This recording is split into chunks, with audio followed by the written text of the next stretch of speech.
No longer am I the woman who doesn't comment on the elephant in the room. So, it has been a tumultuous week for this country. Huge voter turnouts, slow but diligent counting of votes, slow and careful announcement of a winner. Many have been on edge, many delighted, and many disappointed. Each of you is important to Reverend Krista and me. Although our federal government may again move in different directions, St. Paul's continues, like America, to be of the people, by the people, and for the people, and through the love of our God and our fear. So I want to make this clear to each of you. The clergy loves you. Reverend Krista and I want you to know that. You are our church family, and we value each of you and love you all as we have all along. You are safe with us. So now the sermon. Yesterday evening, 10-month-old Cassandra Cruz was baptized in the courtyard between the church and St. Paul's Commons. And we will actually watch a recording of that baptism very shortly. It will be another COVID-mandated first for us, a zooming view of a real baptism. And strangely enough, our Hebrew scriptures and gospel reading today actually touch on baptism and the election. The Hebrew scriptures and gospel readings are swan songs of two magnificents of our tradition, Joshua and Jesus. They are last and near last stories from these gentlemen to their followers. Joshua wanted to lead the Hebrew people into the promised land, but he was dying, and his people knew this. Joshua tells them in language that strangely sounds like Native American phrasing.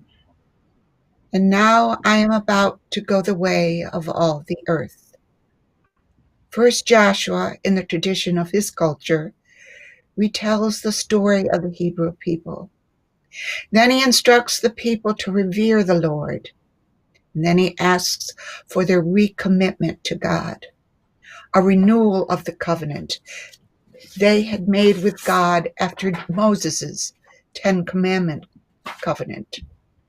This new covenant was sort of a rebaptism with renewed promises to serve the Lord, but a renewal covenant now at the time when they entered the Holy Land, the land the Lord promised them, the beginning of a new life.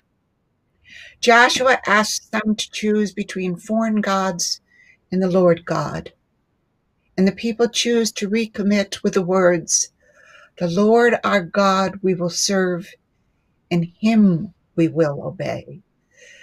Joshua marks this renewal of covenant by placing a large stone at the base of a tree at Shechem. Then the people enter their land of hope, the land of their renewed life. Before today's Matthew's gospel story, we heard that Jesus had finished with the Pharisees.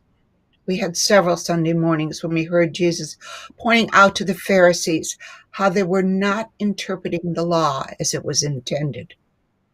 They had made the law a collection of insignificant practices that no longer served God's needy people. But today we hear Jesus limit his lessons to his disciples, but his disciples don't understand. Jesus is teaching them his last lessons. His days with them are few, and in fact, his last Passover dinner with them will be in 2 days. Jesus' teaching prepares them for a time when they must be ready for what comes after he is gone. He tells the allegory of the 10 maids who wait for the bridegroom. The metaphor in this allegory is the oil, the need to have enough.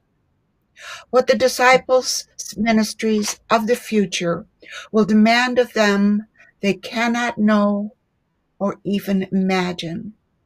To serve God in the way of Jesus will require a lot of reserved oil. Jesus warns his disciples to be ready with whatever they need to serve their God. Jesus asks for his disciples' commitment in fulfilling the lessons he taught them. The fulfilling of that commitment in a new and a renewed covenant between God and his people, and another kind of baptism. In many ways, a new American administration is also a baptism, a new commitment, a new covenant. It has its hopes, its promises. New administrations can never live up to all their hopes and expectations, but they all try. A baptism is like that, isn't it? We try to meet our promises to God as best we can. Sometimes we are better at it than others.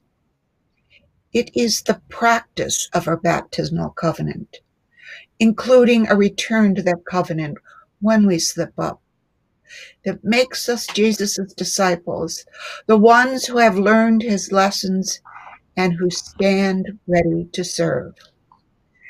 Baptism is the outward sign of our covenant with our God. Sometimes covenants are marked by words carved into tablets of stone. Sometimes they are marked by a stone placed under a tree. Sometimes with speeches, and sometimes with warmed water poured over a 10-month-old little girl's head. Covenants with God go way back in our Judeo-Christian tradition, and they are just as important now as they have been throughout our faith's history. So now, let's online watch together as yet another covenant is made between God and one of us, and also as we speak in renewal of our own covenants. Amen.